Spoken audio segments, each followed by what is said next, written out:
오늘 주님께서는 우리에게 생명이란 무엇인가, 생명의 삶이란 무엇인가에 대한 큰 도전을 주고 계십니다.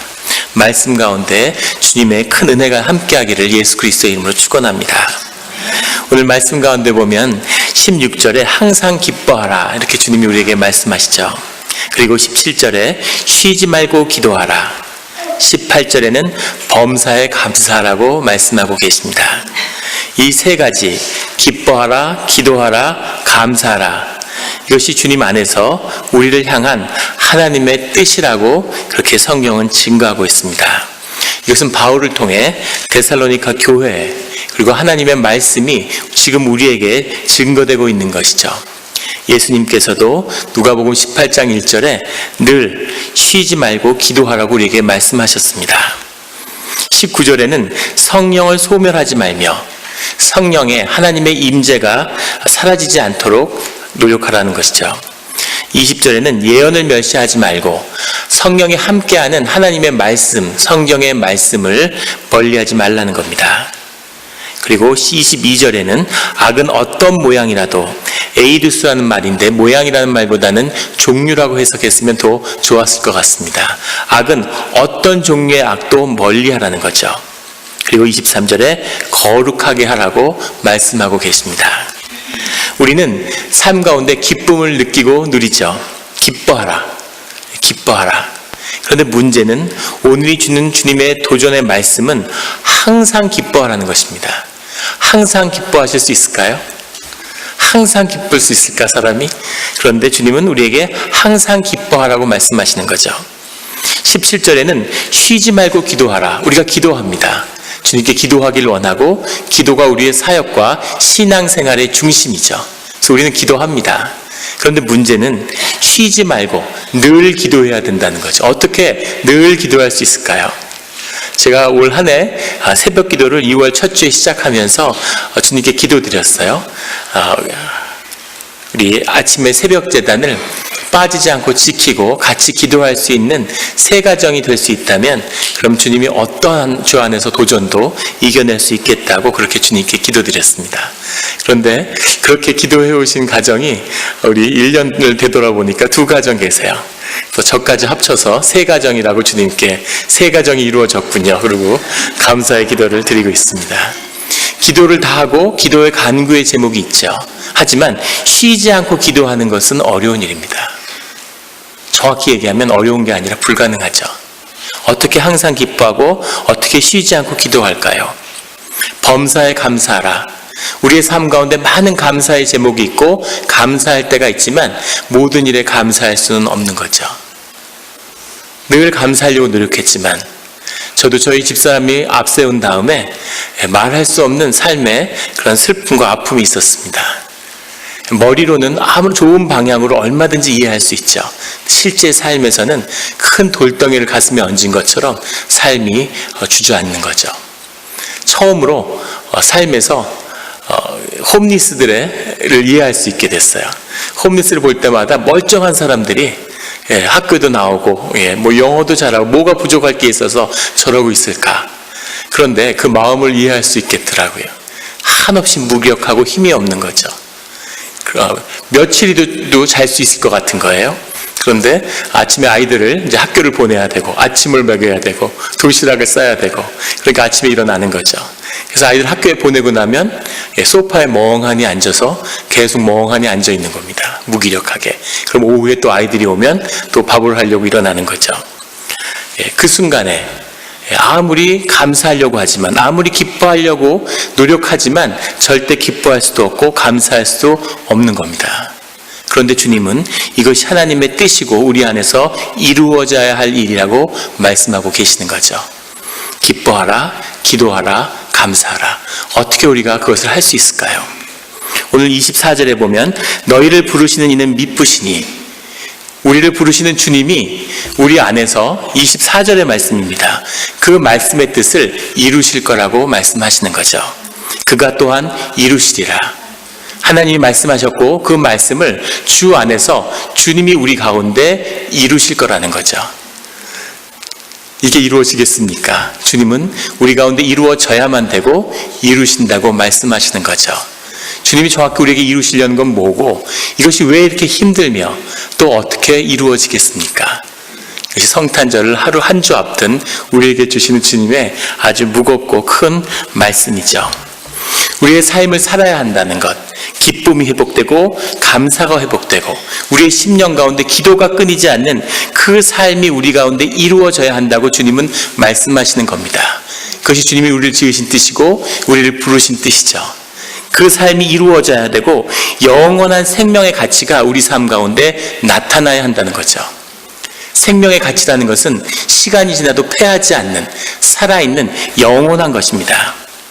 우리의 삶이 삶의 가치를 만들어 나갈 때 인간의 본성이라는 것의 안에는 나의 나됨을 누리는 그 생명의 기쁨이 나타나야 되는데 그 생명의 기쁨이 나타날 때 우리 삶 가운데 주님을 향한 감사가 나타나게 되는데 그것이 왜 우리에게 나타나지 않느냐는 겁니다. 가치 있는 삶, 의미 있는 삶, 주님이 우리를 부르신 그 목적이 우리의 육신의 삶이 그 실제적이고 본질적인 영적인 진실에 들여져서 우리 삶 가운데 패하지 않는 삶과 생명의 진실한 그 가치가 나타나야 된다는 거죠. 근데 그것을 우리가 누릴 수도 없고 흉내낼 수도 없는 겁니다. 왜 그건 그렇게 어려운 것일까? 내가 나로 산다는 것, 그것은 우리 존재의 가치감이 전제되지 않고는 있을 수 없는 일입니다. 내 삶이 귀하고 내 삶이 존귀하다는 것을 내 스스로 받아들일 수 있어야 되는데 그것이 어렵죠. 어떻게 그것을 우리가 느낄 수 있겠습니까? 세상이 우리의 가치를 매일 짓밟는데 세상이 우리에게 주는 메시지는 단 하나죠. 너는 무가치하다는 겁니다. 너는 아무 가치가 없어. 너가 가치가 있고 네 삶이 존중받으려면 너는 네 삶의 가치를 더해야 돼. 학력을 더해야 돼. 외모를 더해야 돼. 돈을 더해야 돼. 좋은 옷을 입어야 돼. 좋은 경력을 쌓아야 돼. 그러지 않으면 너는 절대 사람 대접 못 받아. 이게 일관된 세상의 메시지죠. 거기에 눌려서 거기서 좀 더 대접을 받고 가치 있는 삶을 만들어 보려고 인생을 다 써왔는데도 삶의 가치가 없는 거죠. 나를 낳아준 부모도 세상의 가치를 나에게 가르쳤습니다. 너 지금 그 모습으로는 안 돼. 더 나은 사람이 돼야 돼. 더 공부 열심히 해야 돼. 더 좋은 학력을 쌓아야 돼. 그 말을 듣고 자란 우리가 어떻게 내 존재의 가치감을 그냥 느낄 수 있을까요? 그것이 세상에 서 있는 우리의 초라한 모습이죠. 그런 존재의 가치감을 일깨우기 위해서는 우리 삶 가운데 일어나야 할 일들이 있다는 겁니다. 그 가치감은 우리 안에서 절대 올라오지 않죠. 그 가치감을 우리에게 일깨워주는 분은 예수 그리스도십니다. 예수님이 우리를 향해서 우리의 이 보잘것없고 무너지고 내 스스로 정죄해왔던 이 삶을 용서하시는 거죠. 이 삶을 용납하시는 겁니다. 그러므로 우리 삶에 대한 가치에 처음 눈을 뜨게 되는 거죠. 주님께 용서받은 자만이 공동체를 이룰 수 있습니다. 주님께 용서받은 자만이 남을 정죄하지 않죠. 주님께 용서받은 자만이 남의 허물 안에서 자신의 허물을 발견합니다. 그래서 우리 안에 공동체가 이루어지는 거죠. 우리의 삶을 지탱할 수 있는 그 보루가 서는 겁니다. 그런데 주님은 여기서 끝내지 않고 우리를 향해서 생명에 대한 도전을, 너희 삶 가운데 새로운 삶과 생명을 향한 도전이 일어나야 된다고 말씀하시는 겁니다. 삶을 향한 우리의 책임에 대해서 주님이 말씀하시는 거죠. 큰 도전을 우리의 삶 가운데 주시는 겁니다. 하나님은 창세기에서 우리에게 세상을 다스리라고 말씀하시죠. 예수님은 우리에게 십자가의 길로 나와야 한다고 말씀하십니다. 주님이 그의 제자를 부르시는데 제자를 부르자 제자가 가서 아버지의 제사를, 아버지의 장례를 치르고 오겠습니다. 이렇게 말씀드리니까 하나님이 죽은 자들에게 그걸 맡겨라. 그리고 너는 나를 따라와라. 이렇게 말씀하시죠. 가족에게 인사를 하고 오겠습니다. 쟁기를 들고 뒤를 돌아보는 자는 내게 족하지 않다. 나를 따라올 수가 없다. 그래서 그렇게 말씀하시죠. 주님 무슨 일을 하려고 하시기에, 주님 무슨 일을 정말 제자들하고 도모하시기에 그렇게까지 긴급하게 제자들을 부르는 것일까요? 주님이 말씀하시고자 하는 뜻은 무엇일까요? 아버지의 장례를 지내는 것보다 더 귀한 사람의 일이 있겠습니까? 무슨 일이 있어도 그거부터 하고 와야죠. 노벨상 시상식이 있어서 장례를 못 갔습니다. 아버지 장례를. 그러면 인간 취급을 받겠습니까? 그게 사람입니까? 그런데 주님은 나를 따르기 위해서는 아버지의 장래는 버려두고 오라는 거죠. 무슨 일을 하시려고 하시기에? 예수님이 우리에게 말씀하고자 하는 것, 그것은 바로 너희의 생존의 가치, 현상의 가치, 세상의 가치, 그것을 넘어서야 그래야 생명의 가치를 발견할 수 있다고 말씀하시는 거죠. 왜 이렇게까지 하나님의 길은 어렵게 느껴지는 걸까요? 왜 우리는 항상 기뻐하고 쉬지 말고 기도할 수 없을까? 그 생명의 가치에서 나와야 하는데 생명을 사는 게 왜 이렇게 힘들까? 너희가 생존의 가치의 그 끝에서 그것을 넘어서야 한다는 겁니다. 생존의 끝에서 우리를 기다리고 있는 건 죽음에 대한 두려움과 공포죠. 너희도 그렇게 살면 죽어. 비참하게 죽고 싶어? 죽음에 대한 끝없는 위협인데 그 위협 아래 우리가 굴복하는 거죠. 주님은 우리에게 진주조개를 주셨어요. 근데 우리는 그 조개살을 먹으면서 진주는 내다버리고 조개살이나 시컷 먹고 배불렀으면 좋겠다. 먹고 살 수만 있으면 삶에 무슨 걱정이 있을까? 이러고 있는 거죠. 왜 귀한 삶을, 그 생명의 자유 나가지 못할까? 주님은 주님을 따라서 그 생존의 끝에 있는 죽음을 넘어가는 그 뒤를 넘어가야 너희가 생존의 생명의 그 길로 나아갈 수 있다고 우리에게 말씀하고 계시는 거죠. 아직 너에게 생존의 주제가 가장 중요한 걸로 남아있으면, 아버지의 장래가 너에게 가장 중요한 이슈면, 너희의 가족이 너에게 가장 중요한 이슈면 너는 아직 생명의 길로 갈 수 없어. 그걸 넘어가야, 십자가의 죽음을 넘어가야 그 다음에 부활의 생명의 삶이 너를 기다리고 있는 거다. 그걸 나랑 같이 가기 위해서는 생존은 내려두고 오라는 거죠. 그 생명의 삶, 우리를 부르신 그 생명의 빛을 바라는, 우리의 삶이 만들어내야 될 그 생명의 가치라는 것은 도대체 무엇일까? 그것이 우리에게 주님이 주시는 도전입니다. 오늘 그 생명의 가치가 무엇인가를 나누기 위해서 그림 한 점과 글씨 한 점을 같이 보도록 하겠습니다. 먼저 그림을 한번 띄워주실까요? 그림 마음에 드십니까? 아는 분도 계실 거고, 우리가 잘 아는 클로드 모네라고 하는 인상파의 작가가 쓴 임프레션 선라이즈라고 하는 그런 그림입니다. 이 그림의 제목 임프레션에서 우리가 아는 임프레셔니즘, 근대 미술사의 최고의 사건인 인상파가 도래한 그 그림이죠. 솔직한 마음으로 이 그림이 정말 잘 그린 그림 같습니까? 이 그림을 그렸던 사람, 모네를 더불어서 그 시대의 인상파를 살았던 사람들은 19세기 중반에 1870년대에 매일 카페 게르부아라는 파리에 있는 한 카페에 모였다고 그래요. 이 사람들은 전업 작가를 지향했는데 사실은 그 누구도 전업 작가라고 생각하지 않았습니다. 19세기의 프랑스에 화가라는 건 전문직 중에 전문직이고 황실의 관리를 받았어요. 고등 미술학교를 나오고 살롱이라고 하는 그런 선발되는 그림을 통과해야 되고, 그 다음에 황실 미술부에 소속이 돼서 국가의 자격을 얻어야 하는 이런 사람들이 화가죠. 오늘날 미국에서 메디칼 닥터가 되려면 시험을 치르고 국가가 그 모든 라이센스를 관리하는 것처럼 화가라는 건 더할 수 없이 중요한 전문직이기 때문에 국가와 황실의 관리를 받아야 하는 그런 직업이었습니다. 그런데 이 카페 게르부아에 모여있던 청년들은 아무도 그 문을 통과하지 못한 사람들이죠. 그림을 그려야 하기 때문에 이 일 저 일을 하면서 그림을 그렸지만 사람들은 그림 그리는 게 취미고 저 사람들은 아르바이트로 삶 생존을 유지하는 그런 찌질이들, 건달들, 날건달로 불렸습니다. 매일 모여서 자기네끼리 그림에 대해서 얘기하고 그림을 그렸죠. 사람들의 멸시와 천대 가운데서도 이 사람들이 계속 그림을 그려나갈 수 있었던 이유는 이 청년들이 서로 공동체를 이뤘기 때문입니다. 그 청년들의 면모를 한번 이름을 불러드릴게요. 클로드 모네, 에드와르 마네, 에드가 드가, 폴 세잔, 오기스트 르누아르, 카미오 피사로, 이런 사람들입니다. 어떻게 이런 사람들이 한 자리에 모여서 카페에서 건달짓을 할 수 있었을까요? 이 사람이 그렸던 수백 점의 그림 중에서 단 하나만 갖고 계시면 억만장자입니다. 그 그림 한 점으로 몬트레이 어떤 집, 어떤 건물도 살 수 있죠. 근데 이 시대에는 다 날건달들이었어요. 서로를 위로하고 격려하면서 매일 그림을 그리는 거죠. 아무도 돌아보지 않는, 아무도 사주지 않는 그런 그림을 그렸습니다. 서로 애정이 깊었는지 서로가 서로에 대한 초상화를 그려줬는데 르누아르는 모네의 초상화를 11점이나 그렸습니다. 서로 앉아서 맨날 서로 얼굴 그려주고 네 그림이 최고다. 네가 최고야. 어디서 모델을 구할 수도 없으니까 자기들끼리 격려하면서 맨날 그림을 그리는 거죠. 이 사람들의 그림은 당시의 그림과 달랐습니다. 당시의 그림은 3,000명의 왕실 미술부에 등록되어 있는 화가들은 최고의 그림, 정밀한 그림을 추구했어요.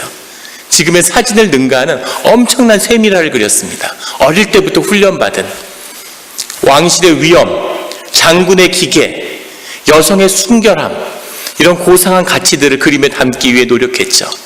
근데 이 화가들은 자신의 삶의 일기들을 그림으로 그린 거예요.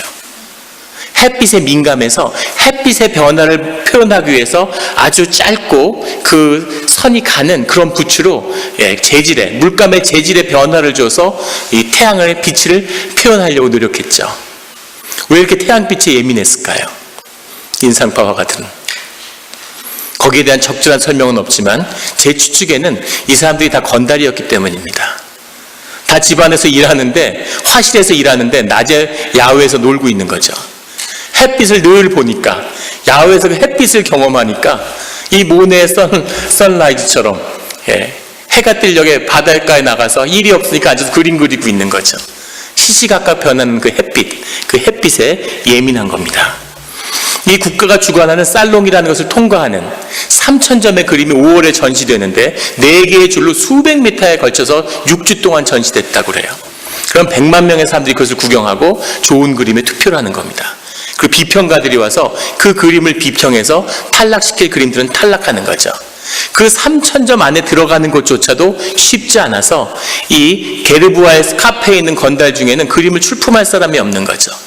르누아르가 첫 번째 살롱의 문을 뚫었습니다. 살롱에 자기 그림을 게시했는데 게시하자마자 비평가들이 그의 그림에다가 R이라고 쓰여진 알딱지를 붙였어요. 리젝티드라는 뜻이죠. 어떻게 이런 깜도 안 되는 그림이 여기 살롱에 붙어 있어. 이건 내다 버려. 이러고 탈락에 딱 붙인 거죠. 르누아르 그림 앞에서 르누아르가 하염없이 울고 있는 겁니다.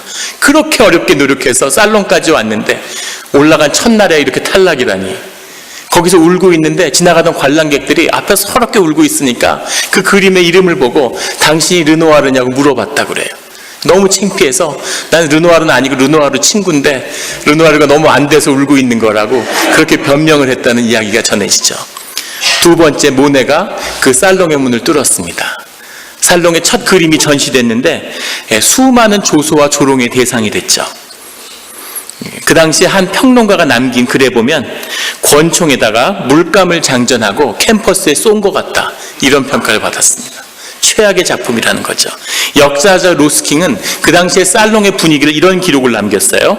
그 그림을 구경하는 관객들 가운데 실성할 듯한 폭소의 전염병이 번졌다, 이렇게 썼습니다. 이게 그림이야? 이걸 그림이라고 그려? 다 비웃는 거죠. 완전히 살롱에서 좌절하고 희망이 없어진 이 건달 그룹들은 이 게르부아 카페에 모여서 우리가 앞으로 어떻게 그림을 그릴 수 있을까를 의논하다가 놀라운 아이디어를 하나 냈죠. 이 살롱이 열리는 같은 기간에 1814년 4월 15일 모든 미술사에서 기록하는 가장 미술사의 중요한 사건을 일으킨 거죠. 한 망한 사진관을 빌려서 카푸신 거리라는 데 있는 그 망한 사진관을 빌려서 자기들끼리 미술 전시를 연 거예요. 한 점이 아니라 5개든 10개든 전시하고 싶은 대로 걸어놓고 165점의 그 작품을 걸어놓고 전시를 연 겁니다. 그 165점이 3개의 미술관이 나눠 갖고 있는데 모으면 몇 빌리언 달러에 달한다 그러죠, 미술값이. 그 그림이 한데 모여서 전시회를 열었어요. 거기서 인상파, 임프레셔니즘이라는 미술 사조가 시작된 거죠. 세상이 다 조롱하지만 자기 삶의 진실을, 자기 안의 진실을 그 캠퍼스에 담는 그 열정과 진실과 공동체가 만나는 자리에서 놀라운 일이 벌어진 거죠. 왜 모든 사람이 비웃었는데 결국 이 인상파가 미술의 사조가 됐을까요? 그들 가운데 생명의 진실이, 영의 진실이 담겨있기 때문입니다. 그 당시의 현상과 그 당시의 미술 사조와 그 시대의 그 무엇도 그게 미술이 아닌 거죠. 저의 조카가, 저희 형의 딸이 지금은 예고에서 미술을 하고 있는데 초등학교 때부터 미술을 했어요. 초등학교 6학년이 됐는데 학교를 안 가고 예원 중학교에 가는 시험을 치르기 위해서 1년 동안 학원만 다니는 겁니다. 하루에 12시간씩 그림을 그리는 거죠. 그 당시에 저희 큰애가 그 동갑내기인데 저희 큰애 조슈아를 데리고 한국에 갔습니다. 얘도 미술 공부를 하고 있었는데 화실에서 자기 사촌이 그린 그림을 보더니 입을 못 다물어요. 너무 잘 그려서 그러니까 나보다 잘 그리는 게 아니라 자기 선생님보다 잘 그린다는 거예요. 더 이상 미술을 할 필요가 없을 것 같다고. 그런 분위기의 그림을 그리는데 자기 생명의 진실을 담은 권총에다 물감을 잠겨서 쏜 것 같은 그런 그림을 그린 그 그림이 세상을 지배하는 사조가 된 거죠. 이 그림에는 생명의 진실이 담겨있기 때문입니다. 생명으로 창조된 자기 생명의 진실에 자신의 육신의 삶을 드리는 그런 것은 영원한 가치, 생명의 가치를 만드는 거죠. 이번엔 글씨를 한 편 보시겠습니다. 글씨를 띄워주시죠. 판전이라고 쓰여있는 삼성동 봉온사의 장경, 그 불경을 보관하는 건물에 붙여있는 현판입니다. 추사체의 김정희, 그 김정희가 추사체의 마지막으로 남긴 그런 작품이죠. 옆에 흐리게 작게 보이지만 70일과 병중작이라고 하는 글씨가 붙어 있습니다. 71세 김정희가 죽기 사흘 전에 마지막으로 남은 글씨죠. 과라는 건 과로, 로가라고 과천에 사는 노인, 김정희가 마지막에 썼던 호죠. 71세 과천에 사는 노인이 아픈 중에 이걸 썼다는 겁니다. 그리고 판전이라는 글씨를 남겼죠. 이 글씨가 잘 쓰신 글씨 같습니까? 웃음 가운데는 미묘한 게 들어있는 거죠. 그 당시에는 이것을 글씨에 대한 논란이 많았습니다. 동자체라는 그런 표현으로 불리기도 했는데 말이 좋아 동자체지 애들 글씨라는 거죠. 글씨는 이 균형과 이 좌우의 대칭이 맞아야 되는데 그게 엇나갔어요. 불괴 공졸이라고 하는 말을 나왔습니다. 정말 잘된 건지 졸작인지를 불괴, 계산할 수 없는 경지에 있다. 엄청난 경지로 높였는데 사실은 이게 답이 없다, 이런 뜻인 거죠. 그래서 왜 추사가 이런 글씨를 썼을까? 알 수 없는 건 세월이 지날수록 이 글씨 안에서 많은 사람들이 생명을 느끼는 거죠. 그래서 이것이 한국의 서예가 남긴 최고의 글씨라는 평가를 받습니다. 동의하시나요? 제가 동양학을 했는데 동양학을 할 때 사람들이 글씨를 굉장히 중시 여깁니다. 예전에 우리나라가 다 그랬죠. 신원서판이라고 해서 글씨를 쓰는 게 그 사람의 인격과 학문을 표현한다고 믿었기 때문에 글씨가 중요한 거죠. 근데 저는 글씨를 못 써요. 악필이고 졸필입니다. 우리 유아 세례 증명서에도 제가 글씨를 못 써가지고 다른 집사님이 글씨를 써주셨어요. 거기다 글씨를 쓸 그런 자신이 없는 거죠. 그런 악필인데, 근데 제가 동양학을 할 때 그 동양학자들 만나면 다 글씨를 자랑하고 글씨를 어디서 배웠냐고 물어봅니다. 저한테 물어보면 제가 늘 의제 선생님한테서 배웠다고 그렇게 이야기를 하죠.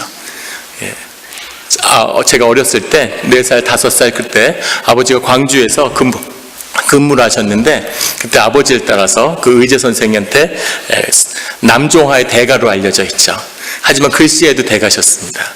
그분은 아버지를 따라가서 글씨를 배웠다. 근데 사실 글씨를 배운 건 아니고 아버지가 글씨를 배우고 전 옆에서 신문지를 깔아놓은 방에서 먹물을 가지고 장난을 치며 놀았던 거죠. 그런데 글씨를 누구에게 배웠느냐? 그러면 의제 산인 의제 선생 허백년 선생한테 글씨를 배웠습니다. 그럼 다 깜짝 놀라는 거예요. 나이가 몇인데 의제 선생한테 글씨를 배웠느냐고. 그러면 의제 선생이 광주에서 말년을 보낼 때 아버지의 손을 잡고 4살 때 글씨를 배우러 다녔다고. 그러면 그 다음에 아무도 이야기를 안 합니다. 글씨 얘기를 끝내는 사람이 아무도 없어요. 글씨의 서예의 신동이구나, 이렇게 생각하는 거죠. 김정희는 1786년에 정조 10년에 그 당시에 최대 문벌 중에 하나였던 서인의 노론의 벽파의 경주 김씨의 김노경의 자식으로 태어났습니다. 그의 조모가 영조대왕의 딸 화엄옹주죠. 얼마나 명문 집안인지를 알 수 있죠. 그의 스승은 박제가였고 얼마나 그 좋은 집안에 똑똑한 머리로 태어났냐면 젖을 때니까 붓을 가지고 붓글씨를 쓰면서 놀았다고 그래요. 그 붓을 갖고 노니까 붓이 위험하죠. 펜이니까 눈도 찌를 수 있고. 그래서 아버지가 그 펜을 뺏으려고 펜을 드니까 그 붓에 매달려서 아이가 대롱대롱 매달려서 떨어지지 않고 붓에 매달려 있었다는 이런 신화와 같은 이야기가 전해지죠. 7살 때는 혼자 앉아서 입춘대길이라는 글씨를 써서 자신 집 앞 대문에 붙였는데, 그 당시에 영의정이는 최재공이 지나가다가 그 글씨를 보고 탐복해서 그 집안에 들어와서 김정희를 만나고 갔다는 그런 이야기가 전해집니다. 엄청나게 문벌과 좋은 집안에 이런 천재적인 재능을 가지고 태어나서 최고의 교육을 받은 거죠. 약관의 나이에 10대 아버지를 따라서 청나라에 갔습니다. 외교관으로 떠난 아버지를 따라서 청나라에 가서 그 당시 청나라의 최고의 금속학자였던 옹방관과 완언의 그런 제자로서 금속학과 고증학을 배웠죠. 지금으로 치면 미국에 유학 와서 하버드, 스탠포드 이런 데서 최고의 학자에게서 박사학위를 받은 거죠. 모든 학문을 다 갖췄습니다. 최고의 조리를 다 익혔죠. 엘리트 중에 엘리트죠. 그 사람 김정희가 이제 조선으로 돌아오는 거죠. 그 당시에 글씨는 중국 글씨가 기준인 겁니다. 중국 글씨를 잘 쓸수록, 그걸 잘 표현할수록 더 좋은 글씨, 더 명문이라고 불리던 그 시절에 그 모든 것을 마스터한 김정희, 그 집안, 그 학문 다툴 자가 없는 거죠. 성균관에 대서성을 하고 이조 판서를 지내고 잘 나갔습니다. 근데 그런 사람들이 나타나는 문제는 뭘까요? 겸손하지 않은 거죠. 오만한 거죠. 성질이 얼마나 까칠했는지 거기에 대한 기록도 수없이 남아 있습니다. 유배를 가게 되는데, 유배길에 대흥사라고 하는 그 절에 해남에 있는 대흥사를 지나가게 되죠. 근데 그 대흥사에 들어갔는데 초이선사라고 하는 유명한 스님이 주지로 계시던 그때죠. 대흥사에 가서 편액을 보는데 그 현판에 글씨가 있는 거죠. 거기에 이광사라고 하는 양명하게 돼가고 그 동국진체라고 하는 그 글씨를 쓴 조선 최고의 명필이 쓴 현판이 걸려 있는데, 그래서 김정희가 보고 이게 글씨냐 이러고 일가를 했다고 그래. 조선의 글씨는 이광사가 다 망쳤다 이러면서 현판을 떼라고. 그리고 자기가 거기서 글씨를 다시 써서 자기 글씨를 대흥사에다 붙였다는 그런 기록이 남아 있습니다. 어떤 성품의 사람인지 알 수 있는 거죠. 자신은 성리학자인데 그까지 조선이 배척하던 양명학을 하던 정제도의 제자 이광사 따위가 여기에 글씨를 써 떼버려. 동국진체, 글로벌 스탠다드에도 맞지 않는 이런 졸렬한 글씨를 써? 이건 글씨도 아니야. 내가 써줘야지. 그리고 멋진 글씨를 써서 달아준 거죠. 그런 김정희가 나중에 귀향을 마치고 돌아오는 길에 일부러 대흥사를 찾아가서 초이선사한테 사과하고 그 현판을, 자기 현판을 떼다 버리고 이광사의 현판을 다시 달았다 그러죠. 왜 김정희는 사람이 달라졌을까요? 그의 사람 앞에는 하늘이 주는 도전이라고 하는 고난의 길이 기다리고 있는 겁니다. 3번에 걸쳐서 13년 동안 유배를 갔습니다. 그중 가장 혹독했던 건 자신의 추사체를 완성시켰던 제주도 유배 기간이었죠. 제주도에 8년간 유배했는데 춥고 배고프고 아주 외롭고 어려운 시기를 보냈습니다. 10개의 별 위에 구멍을 내고 수천 자루의 붓으로 글씨를 썼다고. 아무것도 할 수 없는, 배고픔과 추위에 떨면서 계속 글씨를 쓰면서 글씨란 무언가, 서예를 쓰는 이유는 무엇일까에 대한 근본적인 질문을 마주하게 된 거죠. 부인에게 쓴 편지가 남아있는데 거기 보면 지난번에 보낸 음식이 상했는데 이번에 좀 좋은 음식을 보내달라, 맛있는 음식을 보내달라, 좀 많이 보내달라, 그런 편지들을 계속 부인에게 썼어요. 제주도에 유배하고 있는 동안 자신이 평생 믿고 의지했던 아버지가 돌아가셨습니다. 자기 부인이 병중에 사망했는데 부인을 위로하는 편지를 쓰고 있는데 부인이 이미 죽었다는 사실을 몰랐죠.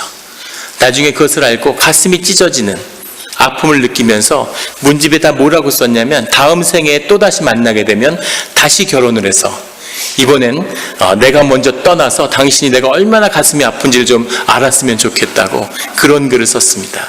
그런 아픔과 고난을 경험하고 그리고 제주도를 떠나면서 자신의 추사체가 이루어진 거죠. 또 한 번 함경도로 유배를 떠났습니다. 그리고 돌아와서 나이가 들고 지친 그 말년에 절에 가서 봉원사에서 시간을 보내게 된 거죠.